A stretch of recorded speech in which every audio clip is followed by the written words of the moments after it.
മുമ്പ് ഹിന്ദുക്കളെ അവഹേളിക്കുന്ന ഇസ്ലാമിക പ്രബോധകൻ ഉണ്ടായിരുന്നു എം അക്ബർ. അവഹേളിക്കുന്നത് ഹിന്ദുവിന്റെ ശാസ്ത്രങ്ങളെ വികലമായി ചിത്രീകരിച്ചുകൊണ്ടാണ്, അല്ലാതെ കേവലമായ തോന്നിയസങ്ങൾ പറഞ്ഞിട്ടല്ല. നല്ല ഭാഷയിലൂടെ ഹിന്ദുവിന്റെ ആശയങ്ങളെ വിഘടിപ്പിക്കും. 2000 ആണ്ട് കാലഘട്ടത്തിൽ അന്ന് ഇസ്ലാമിക പ്രബോധകന്മാർ സ്നേഹസംവാദങ്ങൾ നടത്തുമായിരുന്നു. ഈ സ്നേഹസംവാദം നടന്നത് ഹിന്ദു സന്യാസിമാരോടാണ്. ഏത് ഹിന്ദു സന്യാസിമാരോട്? ഹിന്ദുവിന്റെ ആശയങ്ങളെ ആഴത്തിൽ പഠിക്കാത്ത സന്യാസിമാരെയും ഹിന്ദു സംഘടനാ നേതാക്കന്മാരെയും തെരഞ്ഞെടുത്ത് വേദിയിൽ കൊണ്ടുപോകും. ആയിരക്കണക്കിന് ആളുകൾ തിങ്ങി നിറഞ്ഞിരിക്കുന്ന വേദിയാണ്.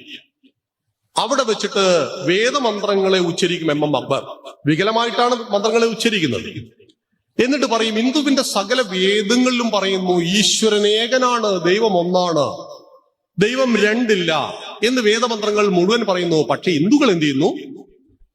ഗുരുവായൂരപ്പന്റെയും ശബരിമല അയ്യപ്പന്റെയും കാടാമ്പുഴ ഭഗവതിയുടെയും പിന്നാലെ ഇങ്ങനെ പോകുന്നു.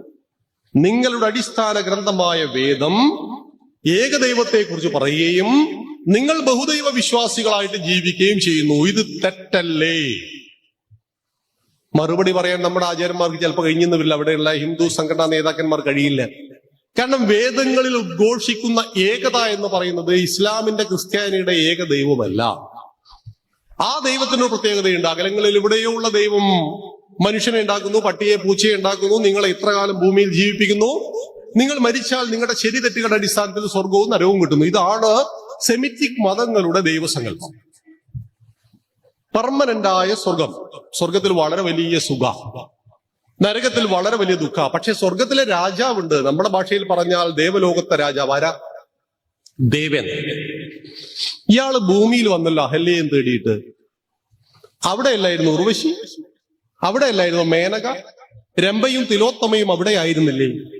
എന്നിട്ടെന്തേ ഇവരെ ഒന്നും മതിയാകാഞ്ഞിട്ട്, മനുഷ്യ സ്ത്രീയേക്കാൾ 10,000 ഇരട്ടി സൗന്ദര്യമുള്ള ദേവസ്ത്രീകളെ മുഴുവൻ മതിയാകാഞ്ഞിട്ട് ദേവന്മാരുടെ രാജാവ് ഒരു പാവം മുനിയുടെ ഭാര്യയെ തേടി കാട്ടിൽ ഭൂമിയിൽ വന്നത്?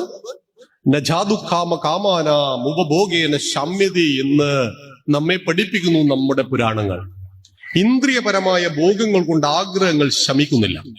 കത്തിയാളുന്ന അഗ്നിയിലേക്ക് നെയ് കോരി ഒഴിക്കും തോറും അഗ്നി ആളി കത്തിക്കൊണ്ടേയിരിക്കുന്നു. നെയ് കൊടുത്തുകൊണ്ട് അഗ്നിയുടെ ദാഹത്തെ ശമിപ്പിക്കുവാൻ സാധ്യമല്ല. ഇങ്ങനെ ഒരുപാട് തത്വങ്ങളെ പഠിപ്പിക്കാനാണ് ദേവലോകത്ത്